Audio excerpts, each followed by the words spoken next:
My guest today is a prolific television director as well as a novelist. He has directed episodes of MacGyver, Star Trek The Next Generation, Star Trek Deep Space Nine, Star Trek Voyager, Star Trek Enterprise, Smallville, Charmed, The Orville, The Magicians, and many, many more. Welcome to DiceGeeks.com Tabletop RPG Show. Level up your RPG campaigns by filling yourself with stories and knowledge. Explore topics from archaeology to film history to writing to literature and much, much more. This is DiceGeeks.com Tabletop RPG Show. Welcome to the show. My name is Matt, and I am your host. This is the podcast where we learn how to become better game masters and role players by filling ourselves with stories and knowledge. Guys, I have an absolutely fantastic interview for you today. As you may know, I studied screenwriting and filmmaking when I was younger, and I still love it. So I talked to an incredible guest today who has had an outstanding Hollywood career. But first, if you need help running some of your RPG sessions, check out my books, The Books of Random Tables. They will help you cut down your GM prep time and have more fun at the table. You can find them at Amazon.com, DriveThruRPG.com, and my own website, DiceGeeks.com. And again, they are the Books of Random Tables. Just search for The Book of Random Tables. You will find fantasy, modern, post-apocalyptic, science fiction, cyberpunk, and more. All right, enough of all that. Here's today's interview. My guest today is producer, director, and author James L. Conway. James, welcome to the show. Thanks, Matt. Nice to be here. Oh, it is my pleasure, sir. You have directed television shows kind of ranging from Grizzly Adams to MacGyver to the various Star Trek series, The Orville, Charmed, all the way to The Magicians. So it is just a privilege to speak with you today. How did you become interested in filmmaking or TV directing? I grew up in Chicago, and we were 14. We went on a trip out west to Grand Canyon, San Francisco, and then to Hollywood. And when we were in Los Angeles, we went on a tour of a studio. And as a kid, I'd always written a little bit. And when I was on the studio tour, I just sort of decided that's what I want to do. And I got a camera at home, and I started making my little movies there. And then I went to film school at University of Denver. And right out of school, one day, a phone call came in when I was a senior, and it was a local producer looking for cheap labor to edit his commercials and industrial films. I said, I'm your guy. And while still in school, I was working for him. And I said, I can direct these commercials better than the people you're hiring. So he gave me a shot. He liked what I did. So at 20, I was directing commercials. And this guy, Chuck Sellier, was very entrepreneurish. And we ended up a few years later doing a movie called Life and Times of Grizzly Adams. I didn't direct that one. Okay. And became very successful. And we then sold that to NBC as the television series. And it was very successful. And based on that success, we moved to Park City, Utah, where we shot the show and lived in Park City from 1976 to 1982. And ironically, I'm speaking to you now from Park City because I moved back here about 3 years ago for about half of the year. I live here now because I just love it. It's like coming home. Oh. Anyway, based on the success of Grizzly Adams, we were able, the company that we worked for owned Classics Illustrated Comics, which was all the classic novels that had been done as very classy comic books. So we sold Classics Illustrated Presents to NBC, series of 12 movies of the week. And we were a bunch of kids. We were all in our 20s. We didn't know what we didn't know. So we just tried everything. And we ended up making Huckleberry Finn, Last of the Mohicans, Time Machine, Huck Finn, Greatest Heroes of the Bible. So in our time working for this company, doing both television and movies, the company also did a lot of high-profile movies like In Search of Historic Jesus and Search of Noah's Ark and Bermuda Triangle. So there was a whole arm of the company that did theatrical features that were kind of exploitative. And then the heart of the company was the television and the dramatic movies. And then we ended up doing a movie that we wanted to do called Hangar 18, which was science fiction. We started moving the company in a different direction. And then we did a movie called The Boogans, which was a horror movie. I directed these movies. And on that movie, The Boogans, which was still is a cult favorite horror movie, I met my wife, and we're still married, 40 years. Nice. And just a year after we made The Boogans, we moved to Los Angeles. I left Sun Classic, which was the name of that company. And I went to work for Aaron Spelling on a show called Matt Houston. And Aaron Spelling and his partner, Duke Vincent, sort of took me under their wing. And I worked for them on and off for 24 years. But I also went and did other things. So it was during that period after Matt Houston. And then there was a show called Hollywood Beat. I did some hotels, directed some hotels for them. Then I made a deal at Paramount to direct some MacGyvers and a new show they were going to start up called Star Trek: The Next Generation. So the very first season of Next Generation, I directed, I think, episode 4 or 5. And I also directed the season finale. Yeah. As it turned out, there was another place that I was employed for over 18 years on and off, because I worked from the very first season of Next Generation to the very last season of Enterprise. I directed episodes of Star Trek. I was also a writer and a producer. So I worked on a show that I wrote called Paradise, which was a Western. And then Bodies of Evidence, which was a crime show starring George Clooney in the last show before he really broke out and became a star. Mm-hmm. Wonderful guy. And then I did a show called Burke's Law, which was a whodunit mystery show, which was a revival of a show that was popular in the 60s that I used to watch as a kid, sitting at the edge of my parents' bed. So it was a thrill for me to be doing that show starring Gene Barry, who had done it in the 60s and was now doing it in the 90s. Oh. And intermixed in this, I was doing Star Treks when I was available. 1996, Duke Vincent, Aaron Spelling's partner, said he wanted to sort of step back a little bit, and he wanted to bring me on as the executive vice president of the company. So for 6 years, I was executive vice president of Spelling Television, where I was supervising 7 series a day and 7 series a season, a year. Plus, we did like 25 pilots and movies of the week. So that was kind of fun to be on the other side for a while. But my heart is really on set. So after 6 years, I went back to working on set. I was producer director of Charmed. And while I was at Charmed, Rick Berman, who was the executive producer of Star Trek, asked me to direct the pilot for Enterprise, Star Trek Enterprise. Yeah. Luckily, Paramount owned Spelling Television, so it's pretty easy for me to ask Aaron if I could leave for 5 months to go do the pilot. He said yes, and I did. We can talk more specifically about that with whatever questions you have. But doing that was a thrill. It was a 2-hour movie, and a normal shooting schedule for a 1-hour drama is 8 hours. So a normal schedule for 2 hours would be 16 days, 8 days, 16 days. But we had 34 days to shoot this. It was like a feature film schedule. Wow. And it was, I love that. I love the cast. We had a great time. So I continued.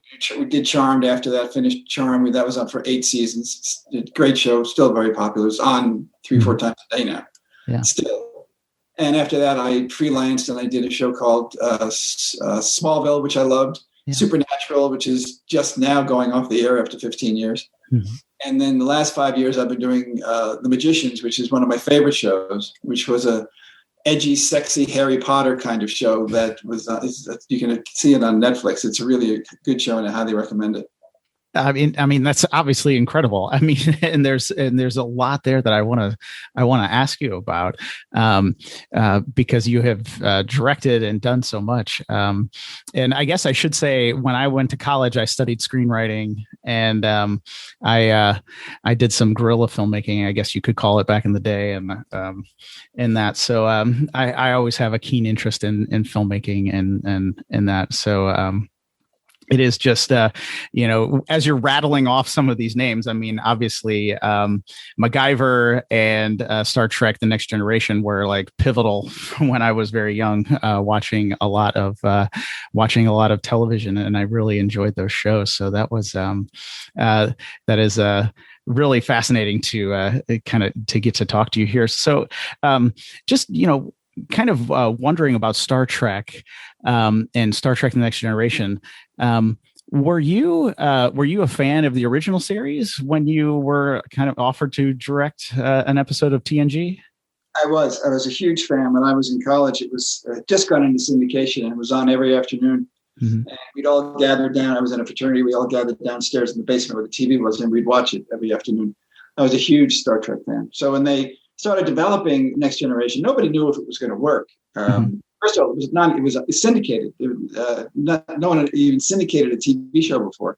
Yeah. So Paramount didn't sell it to a network. They decided to syndicate it themselves all over the country.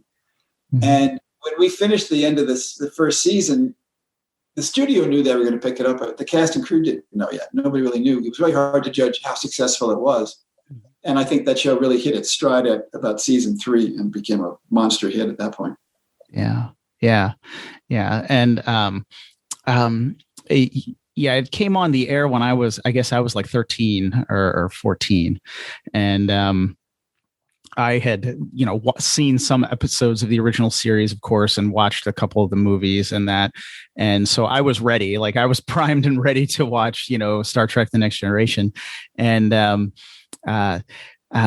it was just like, there was nothing like it on television, right? Like there was just, there were a few sci-fi shows here and there, but they never lasted very long. And I think, 1987 saw kind of quite a few of science fiction shows, but they were usually just here and then gone. And then Star Trek: The Next Generation, like you said, kind of just started building momentum. And then by season 3, the cliffhanger at the end of season 3, it was just a monster hit. And we were kind of like, there was a whole group of us that would just always talk about it in high school because it was just such a big show. The thing I want to say about that show is about the cast. Every show has its own cast and every show has its own personality, but that cast of actors mm-hmm. was fantastic. They're all really good friends back then. They're still really good friends now. They're in constant communication, and because of the different conventions when they have them, after coronavirus ends, they see each other all the time. Yeah. So, and in fact, when I was on set directing, if you had a bridge scene where they were all on the bridge, they would all be talking and joking, and you couldn't get anybody's attention until it actually hit the clapper and said action. They would shut up and do the scene. But a joy to be around a bunch of actors who liked each other so much. Yeah. That's great. And that's great to hear. That's great to hear. I know you hear so many negative stories sometimes that come out of Hollywood. It's good to hear that everybody likes each other and respects each other. So that's good. Now, so like just kind of picking up with that, just thinking about, directing actors, like I said, I studied screenwriting, and then I did some, movies that went to some, film festivals and stuff.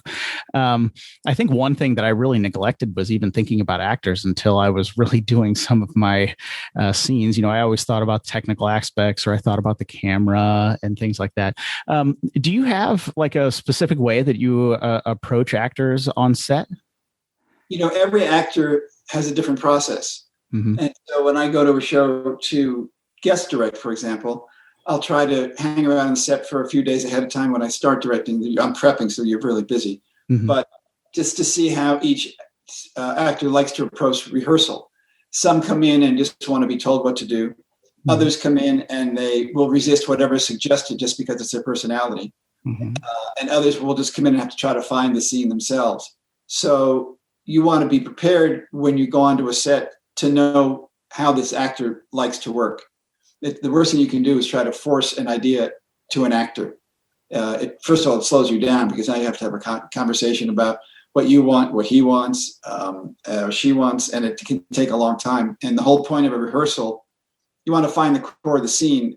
I've already blocked it in my head. When I prep, I pre-block everything. Mm-hmm. I'll make adjustments based on what the actors end up doing on the floor.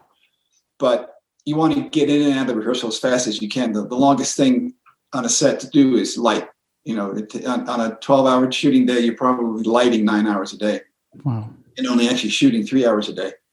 So you want to rehearse and get that set so that you can clear the set and let the technicians get to work. But it's important to know that each actor needs to feel comfortable and confident in the scene they're about to do. And that goes from how their wardrobe fits to where they're going to stand and walk. And then I have to make sure that in television, they've been often doing these roles for a long time, so they know the characters very well, but they may not remember what happened the scene before, what's going to happen the scene after. Sometimes you have to remind them of where they are in the actual story itself. Mm-hmm. And then often during the tone meetings where the producers sit you down and talk about the show, if an actor's been doing something that they don't like, they'll make you aware of it and ask you to try to fix it or change it, address it. So you armed with all of this, plus my job as a director is to visualize the writer's script. The reason you come back on shows all the time is not to go out and be a showboat and do all sorts of fancy shots when you're a director. It's to shoot the script that you're given to fit into the show that you're working on. And the better you can do that, the more you'll be asked back. And you need to be able to work well with the crew, with the camera department. You have to make them still feel like they're collaborating. The actors have to still feel like they're being collaborated with and not talked at or told to do things. You have to successfully translate the script to screen, which the producers want. And you have to shoot it within the time given, which is what the studio wants. So you've got a lot of people to please when you come in as a guest director. And it's not an easy job, but it's a great feeling when you can pull it off. Yeah, absolutely. Now, you mentioned something. I was wondering, maybe you could explain it, because there's probably some people who are listening who don't understand what that is. But you said block a scene, that you block a scene in your head. What does that mean? So you get the script, and I read the script, and it's got 6 characters who are standing around a bar. Mm-hmm. Well, as I read the script, I see that this line, and the actor finishes it, and he's talking to another actor. And it'd be nice during the shooting of the scene to be able to have the camera pan from that one guy to the other guy on that line. Mm-hmm. This other person will want to cross the room to confront somebody else. So you've got 6 people, let's say, and for me to be able to move the camera the way I want to tell the story, I have to decide where these 6 people are standing. And I want to pre-plan that so that I can walk in and say, I'd like you to stand by the bar, you sit on the couch, you 2 are sitting over here. And start the scene that way so that I can get them where I want them, to be able to tell the story with the camera by keeping the camera moving when I can, and putting them where they need to be as characters to relate to each other for that particular scene. And that has to be done ahead of time so you can walk on set and tell them where to be. Otherwise, it's a bunch of people trying to figure stuff out and it takes forever. Yeah. Okay. Thank you for explaining that. Now, for me, say when I read a script, I see the script. I see the movie. Okay. I have a very visual imagination. So when I read a script, I can actually see it, and once I see it, I know how to shoot it. So not everybody has that ability. A lot of people do, but the more experience you get, the better you get at that. But being able to do that makes my job a lot easier. Yeah, absolutely. Like if you were handed a script, what tells you that that's a good story, that gets you excited about this episode, that's like, this is going to be a good one? What would be some of the clues that would tell you that? You usually want some major character shifts, some character realizations. A good script is all about character. Every great story, you have a character who starts at A and goes to B or C. Mm-hmm. And even though a show's been on the air 3 or 4 years, you want that to still happen. You just don't want a bunch of people running around shooting guns. You want to have personal stories evolving within the script for each of the major characters. And you want to be surprised and affected. You want to be able to laugh. And you want to be able to cry. And you want to not know where you're going before you get there. So when there's a good script with great dialogue and twists and turns along the way, and you're reading it, you're saying, this is great. I'm going to love doing this. Mm-hmm. Nice. Now, kind of to get back, I guess, a little bit to Star Trek. Like you said, you directed some episodes of TNG, all the way even back in the first season and the season finale of the first season. But there is one episode in Star Trek Deep Space Nine. Now, you directed a number of episodes in Deep Space Nine, but there's one episode called Duet that I have just always found to be just an extremely powerful episode, because we have some characters kind of dealing with, I guess, essentially like war crimes and genocide, and then trying to kind of reconcile, and find peace in some way. And I just always thought that was a very powerful episode. And one of the things that was interesting about that is there was a lot of time in like a prison cell, just a small little area, when somebody, when you read a script and there's just this, an 8 foot by 8 foot box or something that you've got to shoot in. Well, what kind of goes through your mind, and what were you thinking about on that episode when you needed to direct in just such a confined space? That was my first Deep Space Nine. And when I read the script, I was blown away. It was such a good script. Mm-hmm.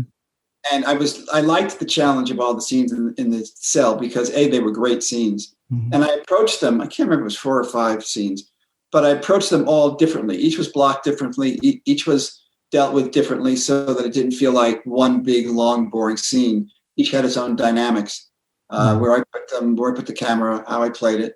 One interesting fact about that is Harris Yulin, who played the guest star, who had all these wonderful scenes with Nana.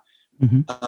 He was in makeup for 4 hours before he came to set, and he was exhausted. And by the 3rd or 4th day, he was having trouble remembering lines because of the exhaustion that he was feeling. And a lot of them had to be fed to him. They'd feed him the line, he'd say it, feed him the line, he'd say it. And the remarkable thing about his ability as an actor is you would never know that, that it was done in editing. But because of that, I didn't know what we had until I saw the first cut. It was one of those things that you think it's all there, but you want to make sure that it has the power. And when I saw it, it was so different than Next Generation because there was nothing dark about TNG. And this show was very dark. And I love the fact that it could be so dark with such a dark but satisfying ending. So it was a thrill for me to do it. It's still being discovered. And I got a phone call from one of the executive producers of The Magicians who had just seen it because he was watching all of DS9 with his son. And he just said it was one exceptional hour of television. So it's not one that's nice thing about working on successful shows that still air is a really good episode lasts forever. I think I shot that in 1995. And somebody is telling me how great it is in 2021. What a thrill that is to think that the work survives that long. Yeah. And I did a lot of really good DS9 episodes. Mm-hmm. I was lucky in getting some great scripts. But working with Harris and working with Nana on that episode was really fun for me. Yeah. Yeah. And that is really, remarkable that you were saying that they had to feed Mr. Yulin his lines because his performance is like striking, just like a knockout. So that is quite amazing that he was being fed lines and that he was exhausted while turning in, I think, just absolute stellar performance during that episode. Just, I think, 2 days of the jail cell stuff. The rest of it, he was great all the time. Yeah. But like I said, because of his ability as an actor, to not let that get in the way of the performance. Yeah. Yeah. That's just amazing. And so, that is interesting how you were saying that you tried to shoot each of those jail cell scenes differently because you could see how that could become like very monotonous if you didn't really, vary up your angles and different, and different things like that. So that is interesting. And as you said, people are still discovering that episode. I mean, it is an amazing episode. So, I would recommend if somebody who's listening hasn't watched it, they should watch it because it is an incredible episode. And you're right; it does have a different feel than kind of TNG or some of the Star Trek that came before it. because it's dealing with some, heavy stuff, heavy emotional, issues in there. But now, just even saying kind of like, people are still discovering that. I think that's possibly just something about Star Trek, right? When you work on Star Trek's going to last, right? Is that, I don't know if you had that feeling when you were working on Star Trek. It's just, or even TNG or some of the other series. It's just, there's something about Star Trek that people are just going to watch it. And my wife and I are talking about introducing our kids to Star Trek at a certain point. I mean, it's just going to, Star Trek is kind of like a living, breathing show. Isn't that right? Yes, absolutely. It's essentially about hope and the future. And in that future, there's much more equality. There's much more peace on Earth. It was about discovery. The shows became, more action oriented, which I think was great. Gene never wanted that, but as the show developed, it became a better show once they started incorporating all that stuff in. The big difference with DS9 is you had a lot of internal fighting amongst the main characters themselves. And unlike TNG, where it was, adventure every week, going to a new place, discovering worlds, it was all stuck on a space station. So it was a whole different kind of show and a whole different kind of feeling. When we did Enterprise, I wanted to, it was, set before TNG. It was the first real Enterprise that went out. So I wanted to be a much more primitive feeling spaceship. So we designed it more like a submarine interior than the big glossy interiors of Voyager or DS9, or of TNG. And these are all considerations that you have. And people may or may not notice, but there's a spot in the captain's cabin where he has to duck to get under it to get into the main part of his room. So we tried to make it seem a little bit more primitive and uncomfortable and early in the technology than it became in later series. Yeah. And I was going to ask you some about the directing Broken Bow for Enterprise. And you had kind of mentioned already that it was like, directing like an entire feature film, of course, because it was a 2-parter, 2-hour long. And I'm just wondering, and I think you've given some clues already. It's just like when you're brought in to direct that first episode, I'm guessing then the director has a lot more, say on, some of the design and how the show is going to proceed, because you're directing that first episode. Is that right? It is. But the biggest impact the director has, and the most important thing in making a pilot, is the cast. Mm-hmm. The reason people watch shows is not because of the sets, not because of the camera moves. It's because they connect with somebody in that cast, or 2 or 3 people in that cast. Mm-hmm. So when you're casting a new show, it's imperative to find the right people for the right roles. And then with, luck and lightning, that they'll take off and become really popular. On TNG, there was a lot of characters that became really popular. You had Picard, you had Geordi, and you had, 3 or 4 others. Yeah. Worf, Data. Yeah. Worf and Data broke out on their own. Yeah. And the other shows never had that. They had 1 or 2 that would break out. And in Enterprise, Scott was great, and the other actors were all solid, but there wasn't the breakout of character that happened on some of these other shows, where they become people everybody wants to talks about all the time. But they were all, you have to cast the show properly, and it takes, I don't know, we probably 6 weeks, 2 months to cast the show. Oh. Everybody sort of always knew that Scott Bakula was going to be the captain, because Kerry McCluggage, who was head of Paramount, had worked with him on Quantum Leap, and he had expressed interest in, and Rick Berman had met him, so it looked like that was going to happen. We had to just, fill in all the other characters around him. But that's one of the biggest impacts a director makes is getting the cast right, and then the initial style of the way the show is shot, the way the characters behave, and the way the show looks. Mm-hmm. Yeah. And so then, I'm just thinking then, directing that pilot episode, you have a lot of input. Then, how is it to drop in on a show that's been going for like 5 or 6 years? And, I guess then that's a challenge, because you have to fit into what's kind of already been established, right? That's correct. I always say that you have the DP thinks you're going to ruin his photography, the writer thinks you're going to ruin his script, the actor thinks you're going to ruin the performance, and the crew thinks you're going to keep until midnight. Oh, gosh. And so you have about, when you actually hit the floor, start directing the first day, you've been prepping for 8 days, but you get to the floor, you've got about 45 minutes or less to prove to everybody that they can relax and they've got somebody in command who knows what they're doing. Often they don't, and they know it right away. And it makes for a nightmarish week because you'll have long hours and arguments and discussions and things that don't happen. But I'm a very decisive, collaborative person. And I take time to get to know everybody ahead of time before I get to the set. And I'm very sensitive to everyone around me. If I hear a good idea, I'm going to take the good idea. I'm not going to reject it. And I've had enough experience to navigate my way around almost any set. Some are better than others. You come into a show and it's 4th or 5th year. There are habits that have been set. Some are great, some are not. Your job's not to fix it. Your job's just to make the best episode you can while you're there.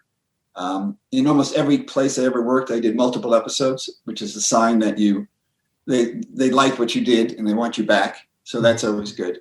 But it's tricky. It's a tricky thing. And you're also at the mercy of the script you're given. Some scripts are better than others. And when the biggest, most important time I have when I'm going to direct an episode is reading the script for the first time. Because I've had some really bad scripts. And when there's a bad script, the director will get blamed. They're not going to blame the writers. They're not going to blame themselves. It's a bad script means a bad episode, a weak episode.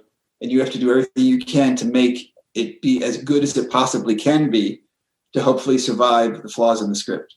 Doesn't happen very often when there's a bad script, but some scripts are better than others. And when there's a great script, you know that you're going to have a chance to really show off.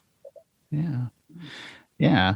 And you've kind of mentioned a little about the process. So if you receive a script, you have 8 days to prep. Is that what you were saying? Yeah, you get a script a day or two before you start prep. Okay. Sometimes they're behind in the writing and you get just an outline and you'll get a script while you're actually prepping. But prepping is a key part of the whole process because you have to pick all the different locations for the show.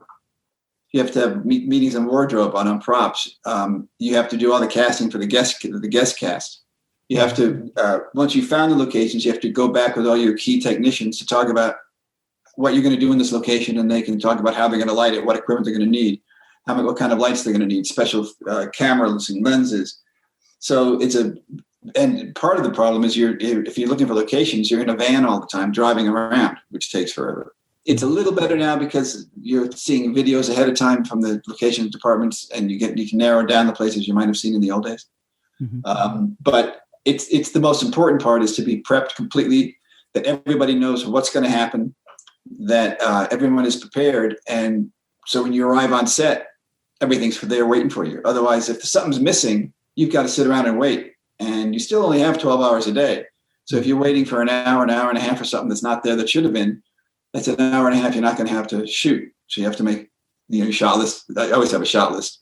Let's say it was 20 shots. So suddenly if it's an hour, you lose an hour and a half, it's 19 shots I have actual time for. So the better prepared you are, the more you visualize ahead of time, to let everybody know what it is you're going to want, the better prepared they are when they show up, and the more time you have to do the job. Okay. And then how many days do you have to shoot an episode generally? I'm sure it's changed. I'm sure it's changed over the years. Yeah, it used to be Grizzly Adams was 6 days. Most shows were 7 days in the 70s and early 80s. Mm-hmm. And then they started going to 8 days. And 8 days was pretty standard until Netflix. And suddenly the budgets for television shows exploded. And some shows are 10, 12, 14-day episodes for an hour, days for an hour. Magicians was still 8 days. That was for Sci-Fi and then Netflix. But, these big shows on Netflix and HBO, they can go 10 to 15, 20 days an episode. So the bigger the show, the more time and money they'll spend on it nowadays. Yeah. Yeah. Wow. Wow, that's just I don't know. I just find it all fascinating. But then, as you're shooting, are you watching then the footage you've shot, and you're watching kind of rough cuts of the episode, even while you're still shooting, or after you're done shooting? You get dailies every day, but because when I first started directing, I've been doing this a long time before there was video playback. So dailies were much more important in those days. I would sit at the front of the camera by the camera and be 3-4 feet from the actors, and the only one who really knew what I was shooting were the DP, the operator, and the director. And then you would go to dailies at lunch the next day. There would be dailies in the screening room when everybody would gather, and you'd watch dailies and all the executives. And it was a great feeling because everybody was there, and you would talk about the work and what was there, what wasn't, and it was a great feeling of camaraderie. Then when they had video playback, as you're shooting, you're seeing it on a monitor, what you've shot. So you've already seen that. Oh, that's the other thing. In dailies, it used to be hoping that the long dolly was finished in focus and not out of focus.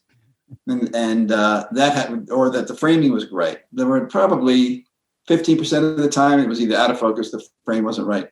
And sometimes it was lab problems and film was ruined or scratched. So in dailies was always holding your breath as you were watching it to make sure it was all okay. Now you see it when you shoot it, video playback, and dailies are sent out. You have an access on your phone or your iPad to look at them every day. But I don't need to because I've seen it when I shot it. And people at the studio who weren't there, they'll look at it. And if there's a particular scene they're worried about, they'll check that out. But dailies have become much less important for the actual filmmakers who are shooting it because they're seeing it develop as they shoot it.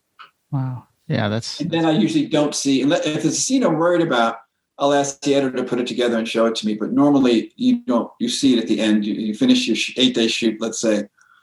The editor takes 3 or 4 days to put it together, and then you sit and look at his assembly after that. And you have 5 days to edit it for the director's cut.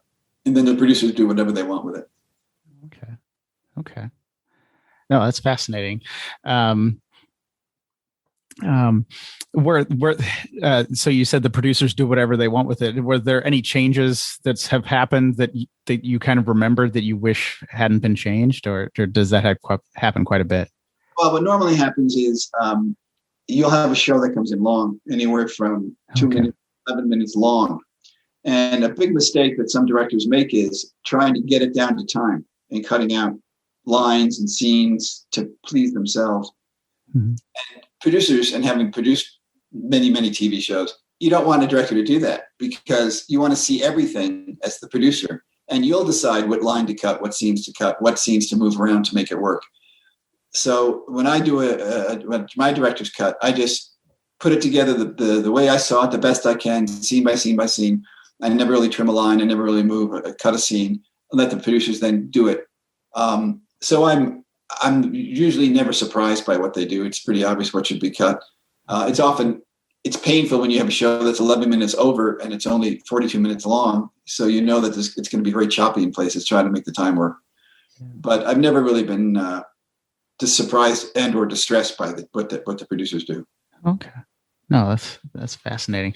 But now, in addition to all of your television work and producing and directing, you're also a novelist, isn't that right? Yes, I've written 3 Hollywood thrillers, Dead and Not So Buried, In Cold Blonde, and Sexy Babe. They're all standalones. They're not the same characters. Okay. But I love Hollywood, and I was just drawn to write books about it, and they all have a lot of action, humor, and sex. So there's a nice mixture of all those in the books. And now I have 2 grandsons.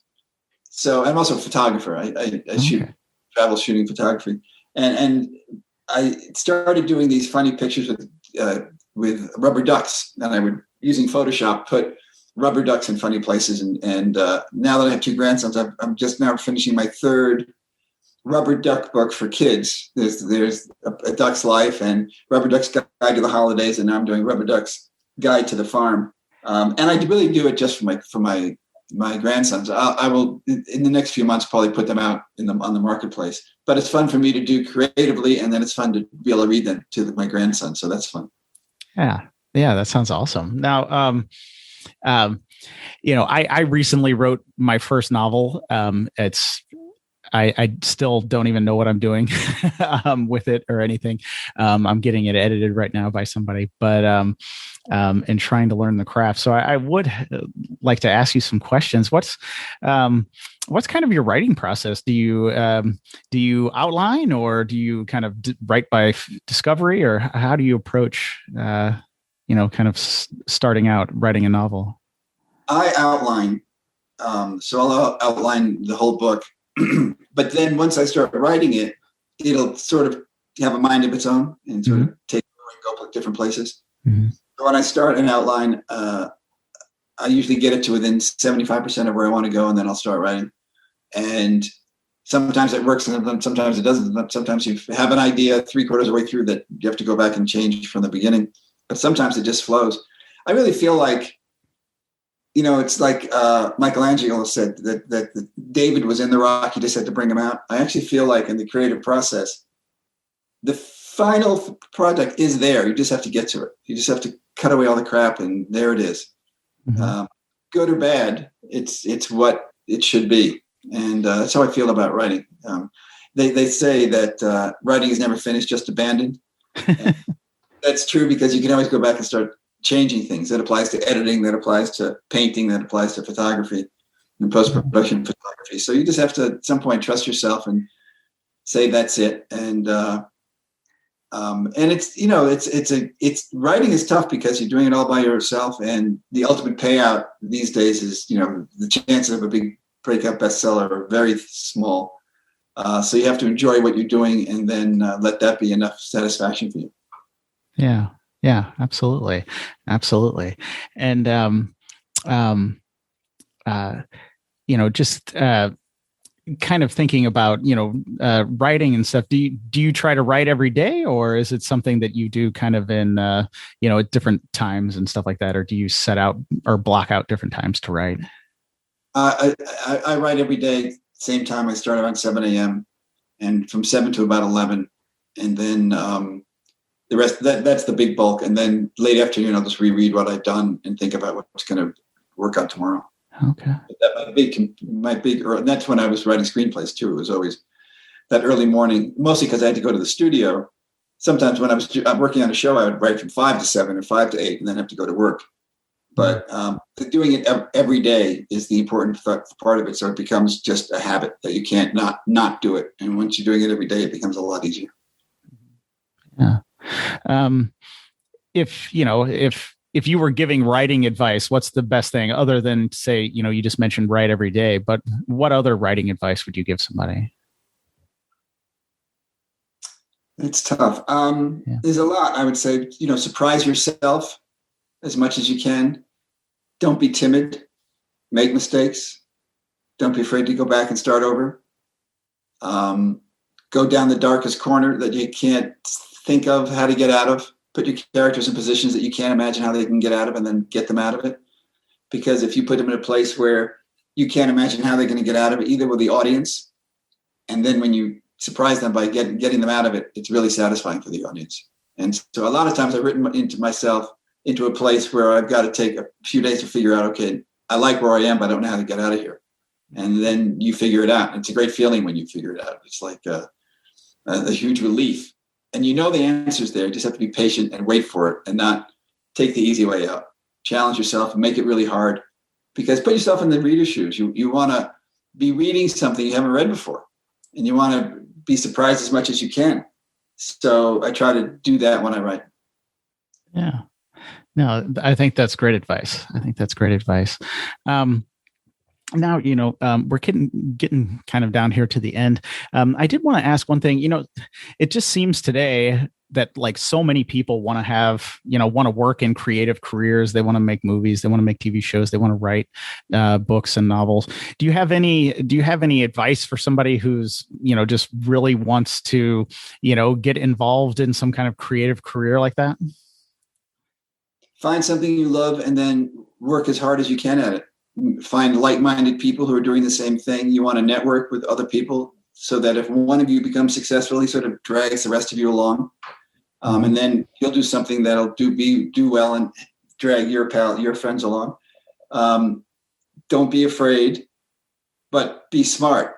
if you sometimes people have a passion for something they're not really good at, and it takes them a while to figure that out if they ever do. And at some point, you just have to say, of all the things I can do in the creative world, what is it that I'm really good at? What's my passion really for? And what can I do to get as good as I can at it? And that's the other thing is no matter how good naturally you are at something, now you have to do your 10,000 hours on top of that.